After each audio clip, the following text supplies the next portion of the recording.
igrejas do Apocalipse. Já passamos por Éfeso, Esmirna, Pérgamo, Tiatira, Sardes e hoje vamos estudar a sexta igreja do Apocalipse, a igreja de Filadélfia.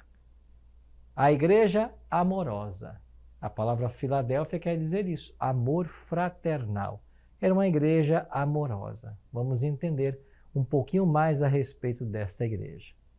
Por isso, tome sua Bíblia e vamos juntos para Apocalipse capítulo 3. Será o capítulo onde nós vamos estudar sobre essa sexta igreja. Mas antes de começar o estudo, como você já sabe, a gente tem o hábito aqui de orar. Quero convidar você a orar comigo. Vamos orar? Nosso Pai, mais uma vez louvamos o Teu nome pelo dom da vida, pela salvação que nós temos em Cristo Jesus. Tua palavra está em nossas mãos, queremos estudá-la mais uma vez.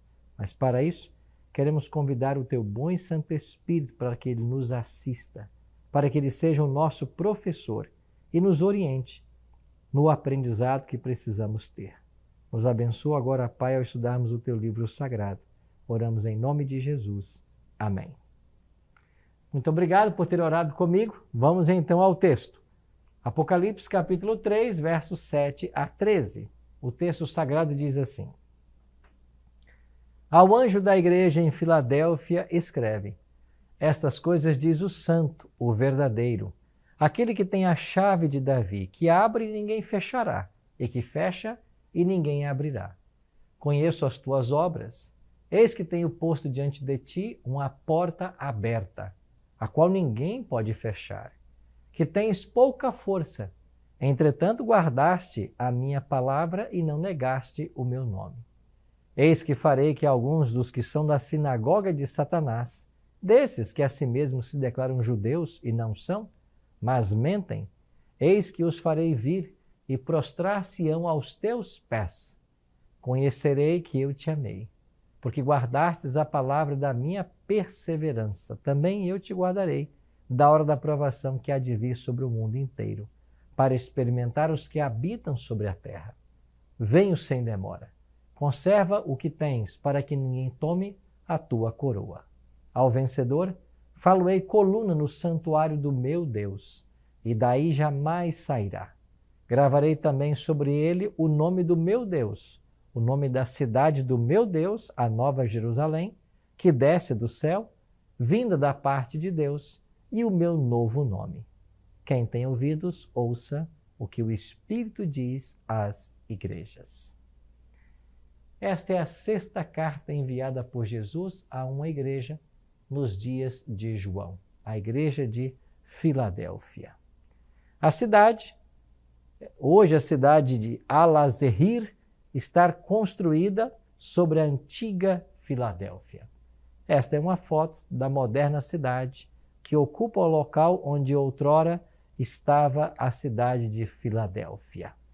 Nesta carta nós vemos que Jesus não só conhece a igreja, mas conhece também a cidade onde a igreja está inserida.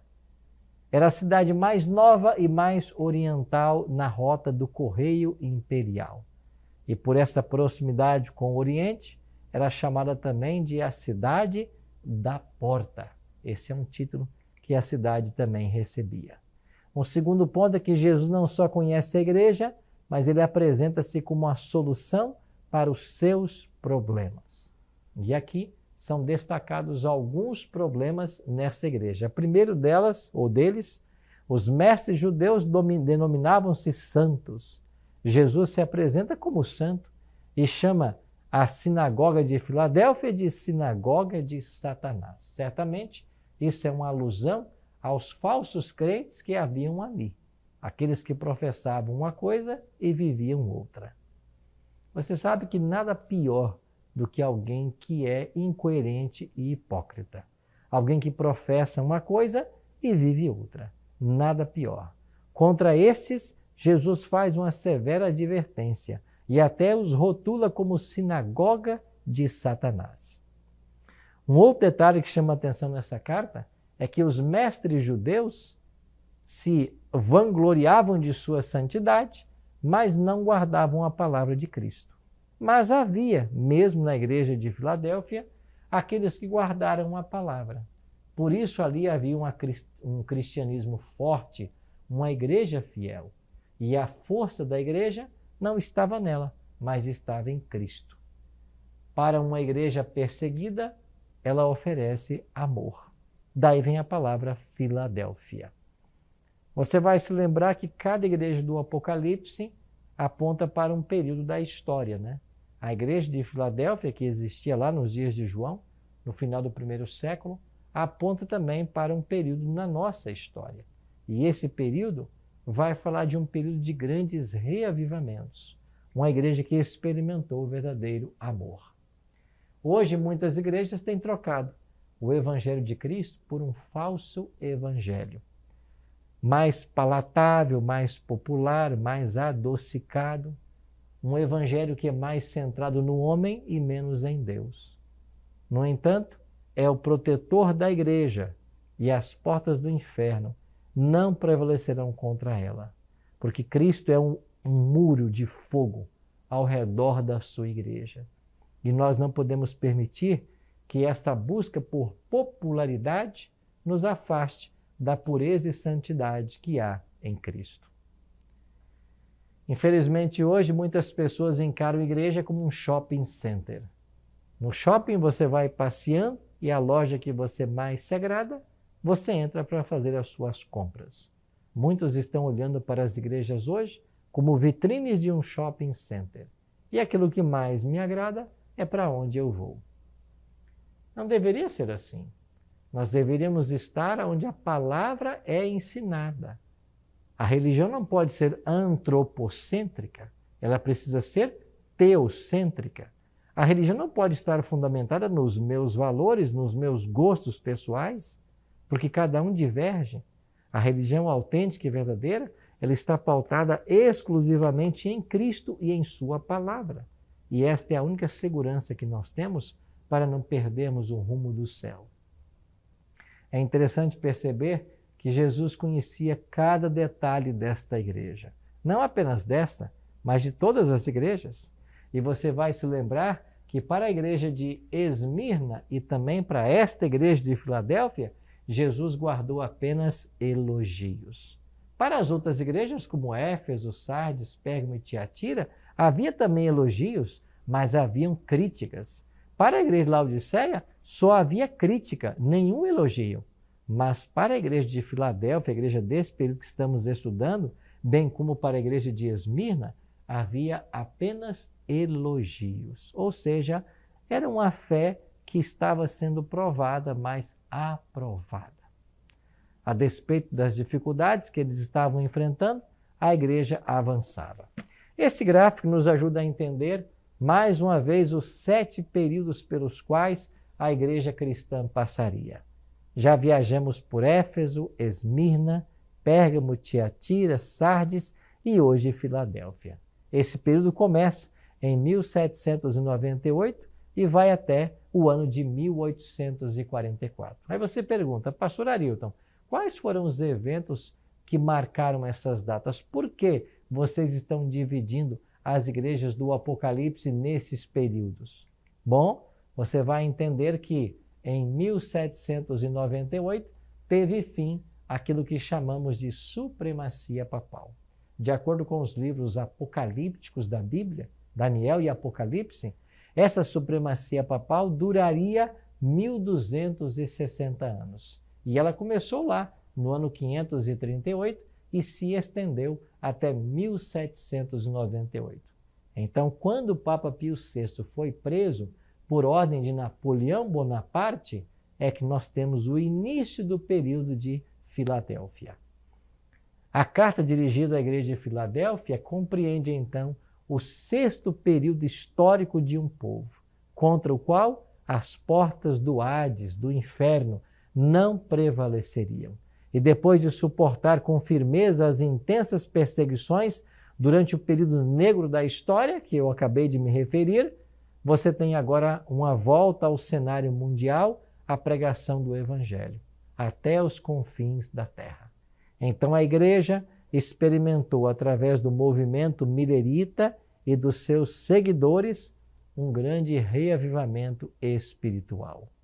Depois de completados 1260 anos, em 798, o mundo foi sacudido por uma mensagem solene e poderosa. As 3 mensagens angélicas do livro de Apocalipse. Essa pregação entusiástica e poderosa é relatada em Apocalipse capítulo 10 e identifica ali como sendo o primeiro anjo.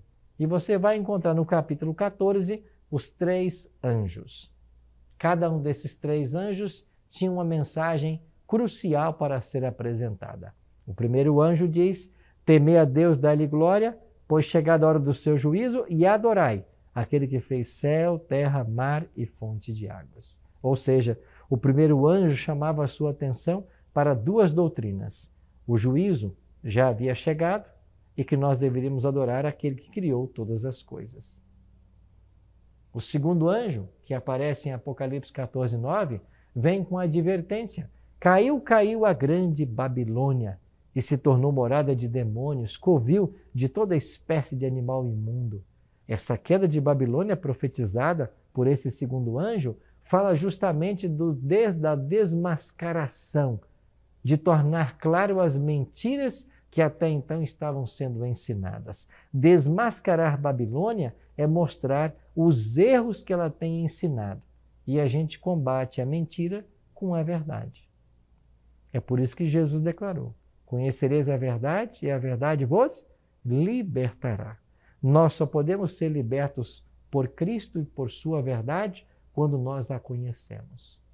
Então o segundo anjo anunciava a queda de Babilônia. E o terceiro anjo, que segue-se ao segundo, ele diz: se alguém adora a besta e a sua imagem, também esse beberá do vinho da cólera de Deus, preparado sem mistura do cálice da sua ira, e será atormentado com fogo e enxofre diante dos santos anjos e na presença do Cordeiro. Se o primeiro anjo nos convida a adorar o Criador, o terceiro nos adverte a não adorarmos a besta nem a sua imagem.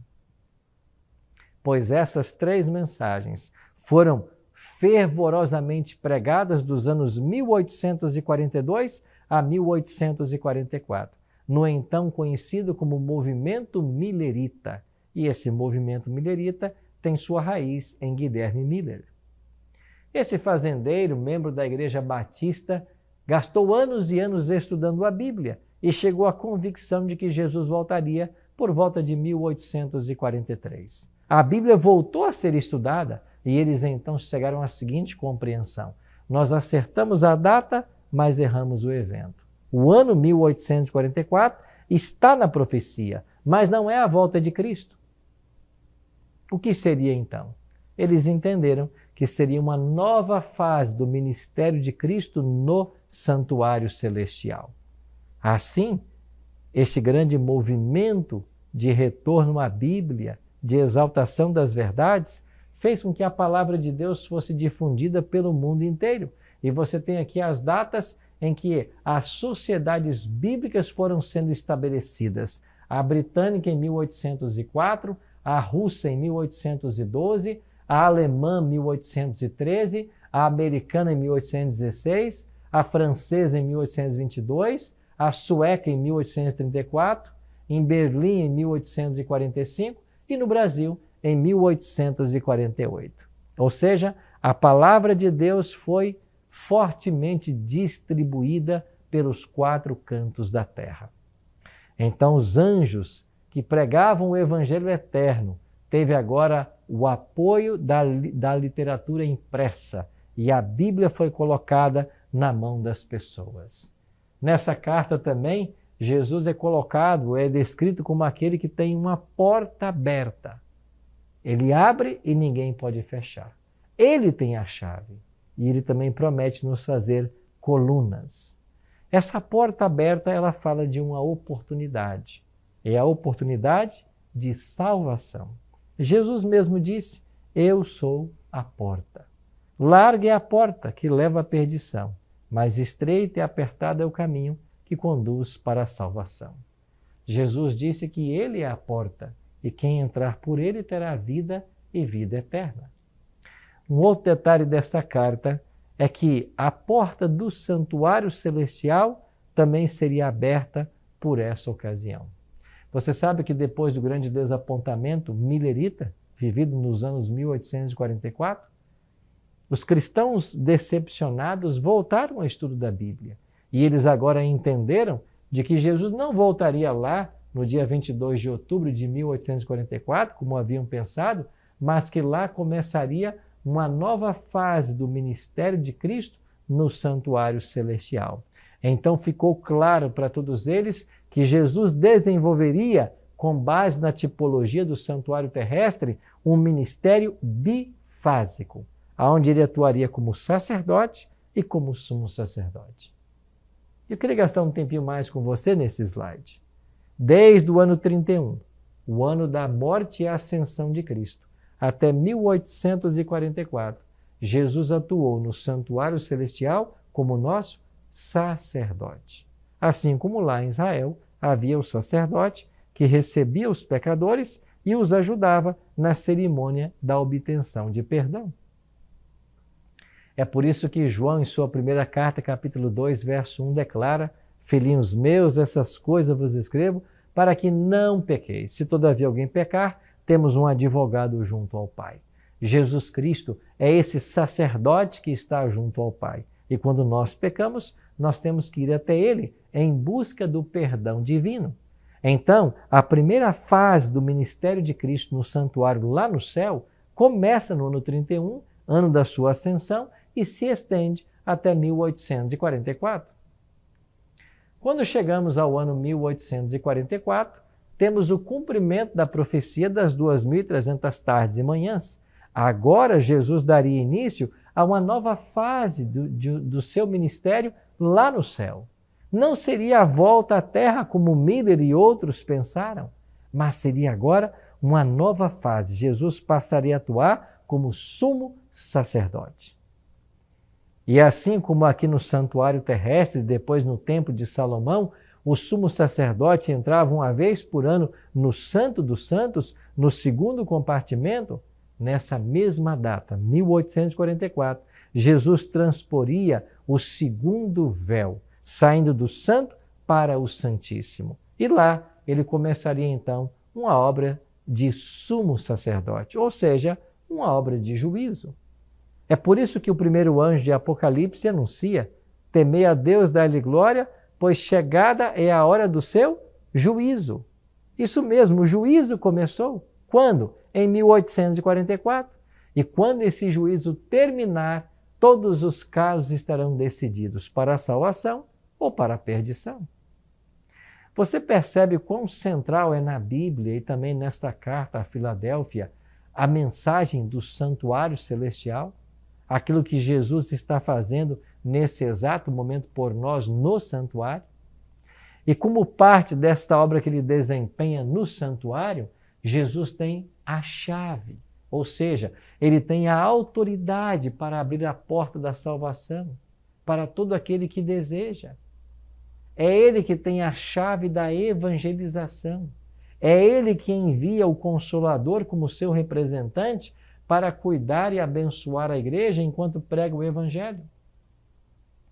Mas é ele também que, quando fechar a porta de oportunidade, para sempre estará fechada. A carta diz: eu sou aquele que tem o poder de abrir, e quando ele abre, ninguém fecha. Mas quando ele fechar, ninguém poderá abrir.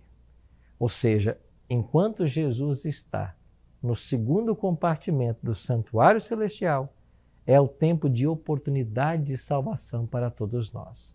Uma vez que ele deixar esse compartimento, deixar o santuário, a porta da oportunidade, ou porta da graça, como nós chamamos, estará para sempre fechada.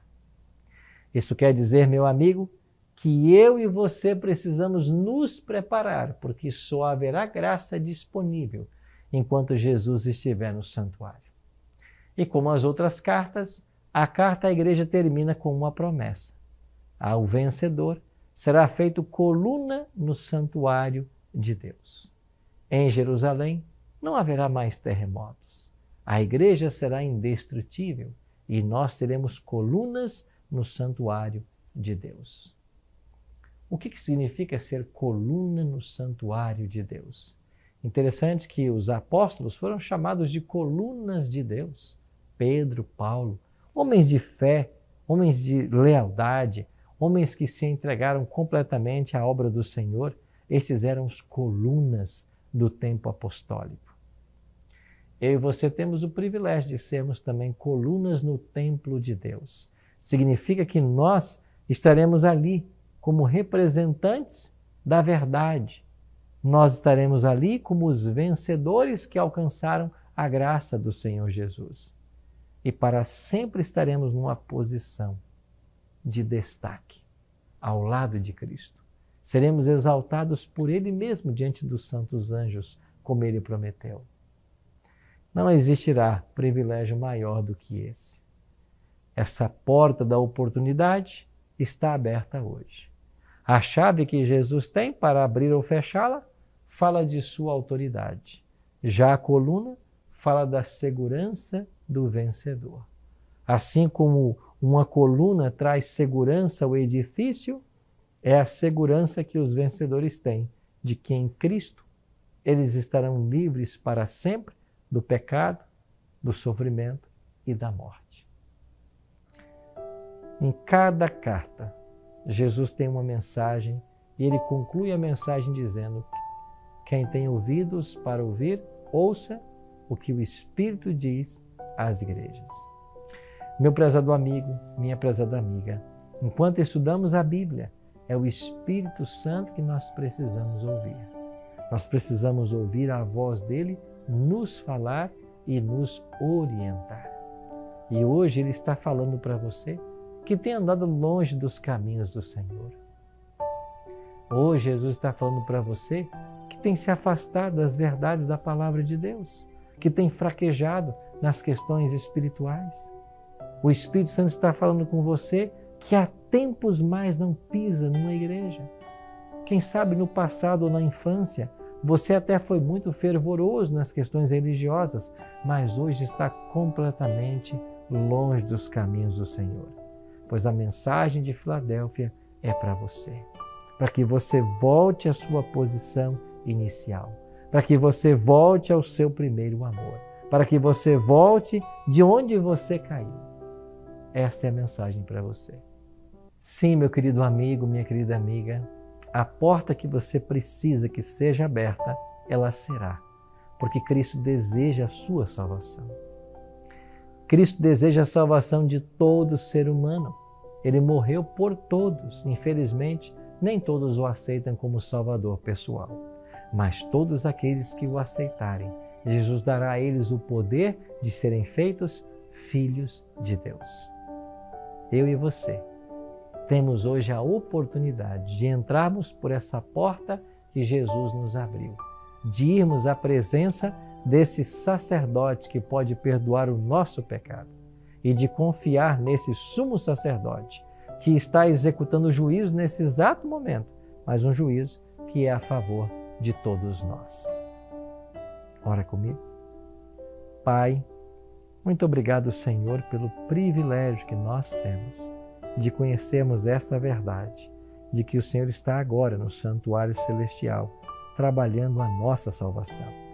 Nos ajuda, Pai, a aceitarmos completamente o Senhor como nosso Salvador e Senhor, a andarmos na Tua presença e praticarmos a Tua vontade. Nos dirige em cada momento da nossa caminhada e nos prepara para a Tua breve volta. É a nossa oração.